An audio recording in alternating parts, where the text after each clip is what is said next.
Welcome to रुचिकर हिंदी कहानियाँ। आज की कहानी है वसीयत। बुढ़ापे के समय ऐसा होता है जब हमें अपने साथ किसी का साथ चाहिए होता है। जब पति या पत्नी का साथ नहीं होता तो हम अपने आप को अकेला और निराश महसूस करते हैं। बाबूजी ने भी माँ को खोने के बाद जीने की इच्छा छोड़ दी थी और वे भी हमसे दूर चले गए। माँ बाबूजी के साथ रहते हुए मैं अपने मायके जाती रहती थी, पर उनके चले जाने के बाद मुझे लगा कि मैं अपने मायके से दूर हो गई हूँ। मुझे 1 साल हो गया था अपने मायके नहीं गई थी, तो मैंने राखी भी भेज दी थी। लेकिन इस बार भैया ने बहुत जिद की कि मैं छुट्टियों में उनके पास आऊँ, तो मैंने 2 दिन के लिए मायके जाने का फैसला किया। मैं ट्रेन में बैठी थी और मेरे मन में बहुत सी बातें चल रही थी। मैं बाबूजी की बरसी के बाद पहली बार मायके जा रही थी। मुझे पता नहीं था कि वहाँ का माहौल कैसा होगा।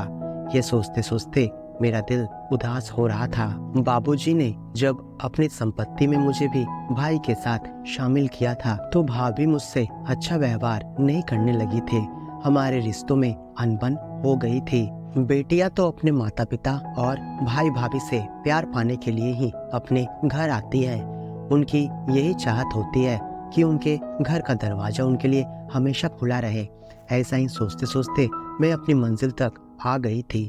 भैया स्टेशन पर मुझे मिले। घर जाते समय उन्होंने सिर्फ ये 2 बातें पूछी थी, छोटी तुम्हारा हालचाल कैसा है और रास्ते में कोई परेशानी तो नहीं हुई, बस। फिर तो भैया चुपचाप ही रहे। घर पहुंचने पर भाभी ने ऐसा दरवाजा खोला मानो मुझे देखकर उन्हें खुशी नहीं हुई। मन में एक अजीब सी बेचैनी हुई। घर में माँ बाबूजी की यादों का साया था और मेरा बचपन हर जगह झलक रहा था। वही बचपन जिसको मैं याद करना चाहती थी, जिसको मैं दोबारा जीना चाहती थी, जिसके लिए मैं अपने मायके आई थी। मेरा मायका मुझे अपनी जान से भी अधिक प्यारा था, जैसे कि हर बेटी को होता है। मुझे लगा कि वो 2 दिन मुझे अपने लोगों में अजनबी बना दिए थे। मेरी आंखों में आंसू बार बार उमड़ आते थे। रात को खाना खाते समय मैंने अपने कमरे में चुपचाप बैठे हुए भाई से कहा, भैया मुझे आपसे कुछ कहना है। हाँ बोलो छोटी, भाई ने कहा। वो बाबूजी ने जो वसीयत लिखी है उसके बारे में। सुनो छोटी, मुझे इस बात पर कोई चर्चा नहीं करनी।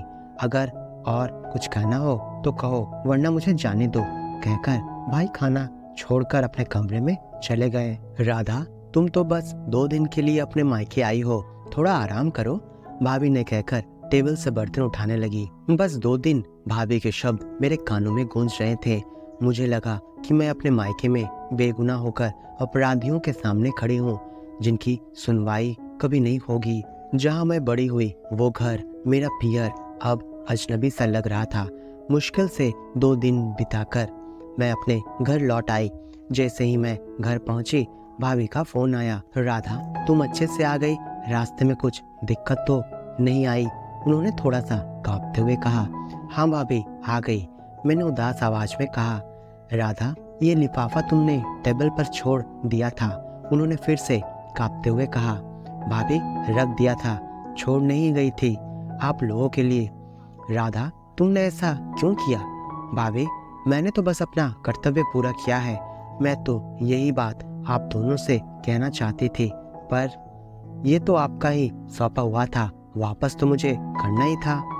बाबूजी ने मुझे अपनी संपत्ति का एक भाग दिया, ये उनका कर्तव्य था, और मैंने उस भाग को जिसे वो मिलना चाहिए था उसे लौटा दिया और अपना काम किया।